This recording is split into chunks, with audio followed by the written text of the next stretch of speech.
this has been, it's actually been a long time since I've done a video. I'd given up on the channel. I'm like, you know what, I'm going to do it again. Because I had a few people from my other channel, Gear First, asked about the chickens. It has been a very rough summer. I mean, I'll be honest with you. We lost several chickens to coccidosis and a couple other things that was going wrong. But they're doing much better now. We've got everything under control. So let me real quick kind of walk you through. There's a mess here because we're cleaning everything up. So I'll tell you everything that's going on here. Let's bring this over. Hello, ladies. These guys actually we wind up getting because somebody dumped them in the middle of a neighborhood. We are going to have to give away some of them because rehome them because there's roosters. Then we've got these babies here. You can see the Duke Clay. You can see, which he hasn't started crowing too much yet, but that's the Bantam, and we're not sure. I guess he's the Bantam and Duke Clay because he's got the Duke Clay feet. And they were from what we call the Peanut Gallery. Peanut is our little purple or lavender rooster. Where's he at? There we go.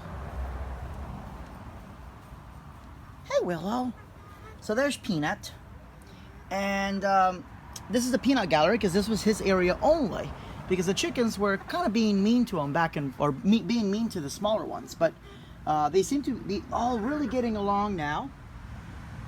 So Peanut and Frizzle would get in a fight. So he stays here. Frizzle stays over there. Sometimes Peanut will come out, but not often. Now here's what's interesting. Look at this Duke Clay. The only two Duke Clays that we had that were at that point when the babies were born were this one right here, Andrea Celli, which is a Mille-Fleur Duke Clay.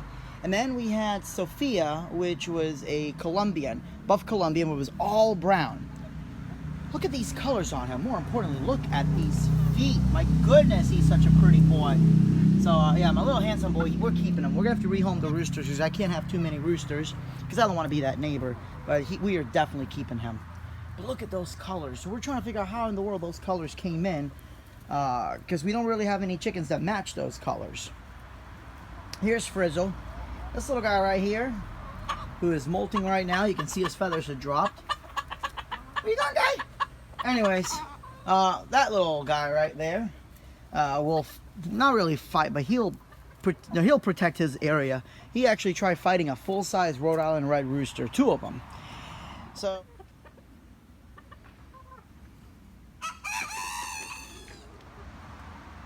alright, so I definitely need to power wash this wall.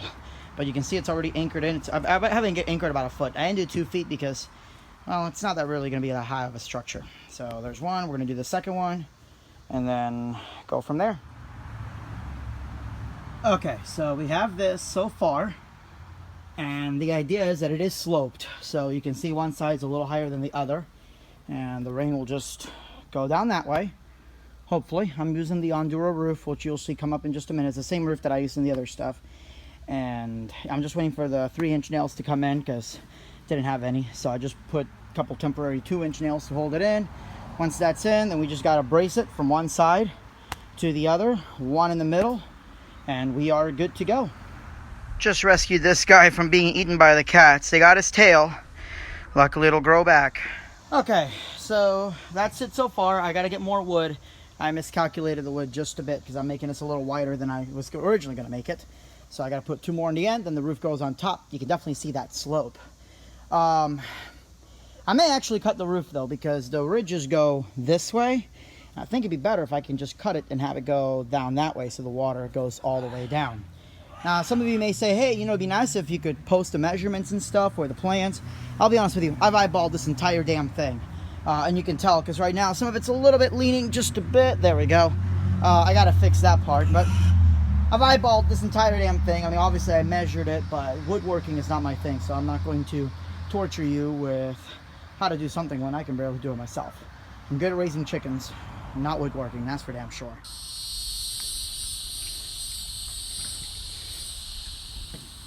Okay, so we're going to finish this tomorrow, but there it is there.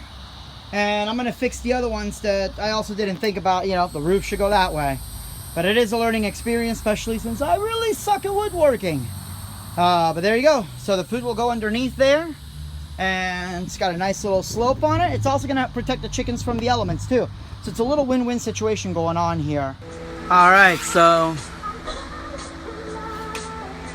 got this.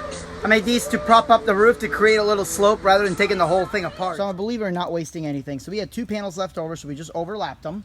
You can see it there. And I got worried about the water collecting, so you can see here I just propped it up there. Well, let's go ahead and give it a quick test.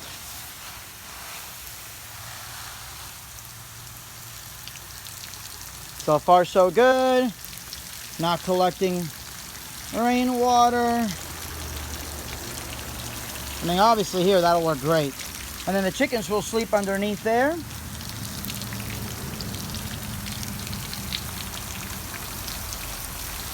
And there's a bend to it because these were already warped from the sun. Ondura roofing will warp like crazy. So I'm hoping now that there's bracing underneath it, that it'll warp back in place. So we'll see how well that works out. So that's going well. Cool. So Monica decided she was going to rip off all the netting we've already done. That's what keeps the hawks from swooping in. She prefers this one. This is a much thicker netting from Tractor Supply. The rats also keep biting through them, but hopefully they'll be gone by today.